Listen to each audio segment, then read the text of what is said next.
Isang magandang umaga, tanghali at gabi po sa ating lahat dyan sa Pilipinas. Sa mga subscribers ko po na sumusuporta sa aking content, maraming salamat po sa mga parents po natin, papananay, tatay, lola at lolo, kapatid, kuya, ay maraming salamat sa suporta na binibigay niyo po sa aking content. Lalong-lalo na po sa ating Panginoong may kapal dahil binibigyan po niya tayo ng wisdom, knowledge, and understanding para makabuo po ng aking content or sa ating content ng update sa ating itulo sa buhay. Mabuhay ka Panginoon at salamat din sa pang-araw-araw na binibigay mo sa amin na pagkain at hindi lamang po yan, kundi maraming salamat din po sa binibigay mo sa amin na buhay na kung saan po ay lahat ng problema ay nalulutasan namin dahil po sa iyo. Dahil nananalig po kami sa iyo at yan po ang aking dasal at pasasalamat po. God bless po sa ating lahat. Umpisa. Okay, alright. Umpisahan na po natin ang Kimpaw update at iba pang showbiz ganap, guys. Ito na naman tayo sa Kimpaw. Alam kong maraming mga netizen po ang naghuhumaling sa kanila as of now. Okay. May mga spotted po tayo for today at willing daw ang Kimpaw na magbakasyon at tuloy-tuloy na daw yung kanilang bakasyon, guys. Kasama yung mga cast ng My Love Will Disappear. Marami kasi sa mga cast na My Love Will Disappear, guys, is bet nila ang magbakasyon para daw ma-refresh daw yung kanilang mindset. Ayon din sa ating mga legit na sources, guys, is talagang gusto din daw ng Kimpaw pero kailangan daw muna nilang tapusin yung kanilang show, yung kanilang shooting para sa ganun is makapagpahinga daw sila ng maayos at makapag-take vacation daw, guys. Ayan po yung ayon sa ating legit na sources. Sa kasi Kimi daw po, guys, is gusto daw niya magkapagpahinga dun sa Baguio. Kasi nga daw ang dami daw resorts dun at hindi lamang po resorts kundi napakaganda daw yung weather sa Baguio, which is tama naman siya.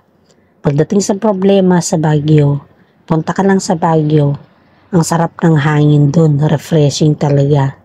At dun mo talaga makikita yung tinatawag na environment kasi ang daming puno at makakalanghap ka pa ng mga refreshing air, guys. Ito, guys, nagkaroon ata ng diferensya. Kumbaga ba is kasi nga daw po, marami daw sa mga cast ng Hello My Love Will Disappear ay ayaw daw nila sa Baguio dahil mas gusto daw nila sa Boracay. Sabi naman daw ni Kimi is malamig na yung panahon at going to winter na kaya dapat kailangan din natin na medyo mag-adjust sa panahon kasi ang Boracay kasi is iyon po yung ilog, sabi daw ni Kimi. Magsiswimming tayo dun sa malamig na yung panahon. Baka magkaroon tayo ng sakit pa pag uwi. Yan daw yung sabi ni Kimi sa mga cast nila. Pero aside from that, guys, is parang kumbaga ba, is dapat majority win daw kung saan daw sila lugar na pupunta. Yun yung sabi ng ating legit na sources, guys. Which is tama naman po. Kung saan lugar nila gusto at majority win, di dun po sila. Wala naman, kumbaga wala naman nagbabawal dun di ba? Halos lahat naman po tayo is gusto na maging masaya ang Kimpaw at gusto ay makapagpahinga din kahit lang konti dahil yan po ay mahirap din po pagsagsag sa kanila or pag yung dire-diretso yung kanilang shooting ay kailangan din po nila yung magpahinga, yung bonding by the own self ba? Yung may mga moment ba? Kaya nga po dito, hindi pa naman final yung kanilang lugar kung saan sila pupunta. Kaya nga sa mga ibang cast daw is pinapag-isipan pa daw. Pero tama naman. Siyempre mahirap naman na isagad natin na sa Baguio sila kung si Kimi lang naman nagdedesisyon. At saka okay lang daw naman kay Paulo yun na sa Baguio sila kasi malapit daw mismo si Paulo doon at doon naman po nakatira yung pamilya ni Paulo. Then they can guide them kung sakali. Yun daw yung pinaka maganda at saka advantage dito dahil pag sa Baguio daw, syempre i-guide sila ni Paulo dahil taga doon si Paulo eh. Marami talagang netizen po ang kinikilig at gusto na sa Baguio talaga sila mag-take off vacation dahil siyempre ang ganda-ganda ng weather dun sa Baguio. At ang sabi pa daw ng mami ni Paulo, suportado daw niya pag nasa Baguio sila kasi itutur daw nila sila sa mga tourist spot dun sa Baguio. Napaka-bless at napaka-supportive parents po ng nanay ni Paulo Avellino pagdating sa Kimpao dahil ang gusto talaga ng nanay ni Paulo is okay ang lahat. Walang diferensya, walang something bothered sa kanila at higit sa lahat po ay safety sila. Yun daw yung number 1 na hinihiling daw ni mother ni Paulo sa Panginoon sa Kimpao. At dito po din natin makikita na napakaswerte ni Paulo sa kanyang nanay dahil may nanay pa siyang ganyan na napakadisiplina at saka mahal na mahal at very concerned sa anak niya, di ba? Bihira na lang po yan sa mga kagaya ng mga artista po dyan na yung mga kilala ko ito yun po dito sa ating legit na sources Ang dami daw naiinggit kay Kimi pagdating daw sa side ni Paulo Avellino. Yung bang bonding moment to ni Kimi sa side ni Paulo Avellino kasi they treat Kimi as well daw. Yun yung sinasabi. Kumbaga ba is Kimi is a part of their family already. Parang kinoconnect na talaga dito. And then, totoo naman guys kitang-kita mo naman sa mother ni Pao na sobrang nag-alala siya nung yung biglang na-disgrasya si Kimi na hindi naman natin akalain na magagawa yun at saka aksidente naman yun. That time po is sobrang nag-alala si mother ni Paulo Avellino at saka si Paulo dahil syempre alam naman natin na medyo busy si Kimi sa kanyang trabaho and at the same time wala siyang aasahan na kung sakaling pagdating sa disgrasya is parang nag-iisa na lang kasi siya, parang may mga pinsan din siya at saka yung mga mother-motheran ba niya, pero iba pa rin po kaya itong si mother ni Paulo Avellino at saka si Pao is very concerned kay Kimi dahil ramdam daw nila na she's very alone pag gano'n na bagay. Kaya nararamdaman din ng mga netizen guys sa mga kasama nila sa showbiz na sobrang supportive ang mother ni Paulo kay Kimi at very welcome si Kimi sa kanila. You know guys, ang daming hakakahakasa ngayon na si Kimi daw is, I don't know if this is true, nagpalaglag daw siya noon, I don't know. Is it, hindi naman ito galing sa aking legit na sources, pero galing ito daw sa iba nilang source na sinabi lang sa akin ng content creator na hindi, yun daw yung balita sa kanila na nagpalaglag daw si Kimi sa anak nila kay Gerald. Kaya si Kimi daw, dahil hindi daw siya Christian, normal na lang daw sa kanila na magpalaglag as long as na hindi ka daw Christian. I don't know if that is true guys, paki-confirm. Pero sa inyo guys, is it that's true or fake or what? Kasi para sa akin guys is parang wala namang katotohanan yun. Kasi isipin mo kung nagpalaglag si Kimi sa anak nila ni Gerald Anderson, then ba't nila itatago, di ba? Lahat naman sa SOCMED, nakikita mo naman yan. Tsaka walang bahong, hindi naaamoy. Kaya daw hindi naaayos yung relasyon nila Gerald Anderson at Kimi dahil nga daw dun sa nagpalaglag daw si Kimi sa kanilang anak noon. I don't know guys. Tanong ko kayo, paki-comment down below nga po guys kung nabalitaan nyo din yan. Kasi sa mismo daw na karelasyon ni Kimi noon si Gerald that time. At yan daw yung issue na hindi namamatay. Kaya nga daw hindi pa natatapos yung issue sa kanila dahil iyan daw yung hindi inaamin ni Kimi sa publiko.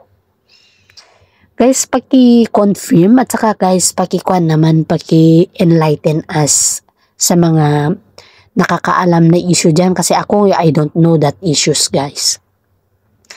Kasi sabi kasi sa akin ng isang vlogger na i-vlog ko daw ito dahil yung si Kimi daw, may sekreto daw siya na hindi daw alam pa ni Paolo Avellino. Pero ang sabi ko naman, kung hindi alam kung sakali lang to, kung sakali lang, assuming lang to. Kasi I don't know also guys, I don't know. I need the proper advice. Guys, kung alam niyo po na issue nito, please comment down below. Kasi enlighten me also and the one vlogger also. Kasi hindi ko din alam to. For the records guys, hindi ko din alam na issue to, okay? Baka mamaya sabihin nyo na may kinalaman ako dito. I'm just asking if this is true. Kasi kung sakali man lang na hindi alam ni Paolo Avellino, imposible. Kasi ang tagal na nilang nagkasama eh.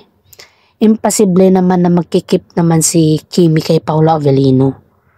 Diba ang laking sampal yun naman kung sakali at malalaman ni Paolo Avellino sa iba. Kung totoo man ito na issue, imposible naman din na hindi tatanggapin ni Paolo Avellino. Kasi past is always a past. Iba na yung present eh. Si Pao na yung present ni Kimi. Kaya kung totoo man ito or hindi na issue, we leave it in a blank. Yun lang yung masasabi ko dito. We leave it in a blank and then let them explain by themselves. Kasi ako din na bilang isang content creator, ay hindi ko din po alam ito guys. Kaya hindi ko ito na iba-vlog. Ang tagal niya na itong sinabi sa akin, kinukulit ito sa akin kung which is tama ba yung issue na ito. Pero hindi ko po ito binablog kasi ayaw ko na mahaluan ng negatibo. Pero napag-isip-isip ko na baka kailangan kong i-vlog para tanungin at ma-enlighten din yung kasama ko guys. Okay, ibang topic na naman po tayo for today guys is sino kaya ang actress na to na kung saan is napanaginipan daw niya si Paolo Avellino at sinabi daw kay Paolo na is this fairy tale. Kaya ang tawag sa actress na to is fairy tale guys. Actress na to guys is hindi naman natin kumbaga is hindi ito masyadong sikat kundi medyo sikat lang siya. Ayon sa ating legit na sources guys is sinabihan daw niya si Paolo Avellino na Mr. Right daw niya.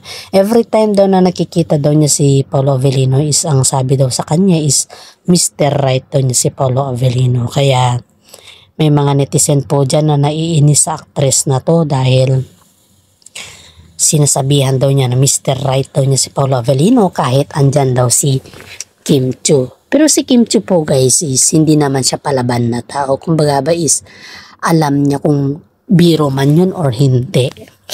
Pero ang alam ng mga ibang netizen guys is hindi ito biro kasi pati daw sa panaginip ay napanaginipan daw niya si Paolo Avellino. Kaya tuwing nakikita niya daw si Paolo Avellino kahit saan man, ang tawag daw niya kay Paolo Avellino is Mr. Right. Marami din mga netizen po ang nagbabas dito sa actress na to dahil hindi daw siya karapat-dapat para kay Paolo Avellino. At hindi lang po yan. Ang dami din daw itong nagawang kababalaghan. Parang kumbaga ba is walang nagtatagal na relasyon sa kanya. Yun po yung sinabi dito ayon sa ating legit na sources guys. Masarap sa pakiramdam guys na madaming nagkakagusto sa mga idolo natin sa buhay. Madaming nalilig, madaming lumalabas na issues, positive man yan or negative, ay nalalaman po natin bilang isang content creator na a-appreciate ko po yung up and downs nila. Kasi hindi lang naman lahat yung ups yung pwede natin i-content, diba? Pwede rin po yung downs nila, pero yung downs naman nila po guys, hindi yung panlalait sa kanila, kundi kaya is balancing lang po tayo dito. Ayaw ko din na may masira at ayaw ko din na may nag-aaway. Ayaw ko din po yung ganun. Para sa akin guys, kapag hindi ko alam, tanungin ko po kayo na audience ko dyan, mga supporters ko dyan, para kayo po yung mag-enlighten sa akin at tulungan nyo din po ako na mag-update sa Kim Pao. Gaya nito guys, itong actress na to. May isang commenters dito na nagsabi sa akin na blinag ko na kasi ito pero hindi masyadong broaden yung pagka-vlog ko dito. Hindi siya deep. Ito kasi guys, may nakapagsabi sa akin dito sa comment section ko na yung, ito basahin ko na lang guys. Hello, good afternoon. Yang sinasabi mong actress na yan is matagal na yang chika-chika dito na ang dami niyang pinaghiwalay na magjowa. Kaya dapat si Paolo Avellino dyan wag magtiwala at dapat makinig siya sa mga sinasabi ng iba. Yang actress na yan kasi kahit may jowa yan, kapag yan ay kumarengkeng, talagang hahablot at hahablotin ka niya yan. Kumbaga makukuha ka niya. Papainumin ka lang yan, simpleng ewan ko ang bilis niya sa mga lalaki kahit alam niyang may karelasyon ni mga lalaki. Kaya nga wala masyadong nakikipagkaibigan sa kanya yan dahil sa kanya na karakter niya. At higit sa lahat, dapat si Pao dyan is lumayo dahil ayaw namin na masira sila ni Kim Chiu. Kaya please, pakitel Paulo na umiwas siya sa actress na yan dahil wala siyang patutunguhan kundi masisira lang kanyang karir. And thank you and God bless. Yan lamang po ang aking advice kay Pao. O tingnan nyo guys itong nag-comment sa akin na ito is siguro may alam siya about the actress na ito kaya agad siyang nag-response or nag-reply, agad siyang nag-chat or nag-comment dun sa comment box natin na kung saan ay may mga comment box tayo dyan. Talagang sinabi niya talaga yung katotohanan na mag-iingat daw si Paolo Avellino sa babae nito kasi may madami siguro itong kababalagan na ginawa sa showbiz kaya hindi ito sumisikat. Kaya maraming mga netizen talagang concern sa Kim Pao at hindi lang po yan, madami din talaga mga netizen din po ang nag-aabang sa kanila. And this is for today. Mga guys, alam kong naiinip na kayo sa aking vlog at alam kong ang dami nyo nang na-update sa akin about sa Kim Pao. Kaya sana naman po ay panoorin ninyo hanggang simula hanggang dulo dahil yan lamang po ang pwede nyong itulong sa akin. Huwag naman po kayo mag-skip ng kumbaga huwag kayo mag-skip ng aking commercials guys And this is for today. Maraming salamat po at God bless.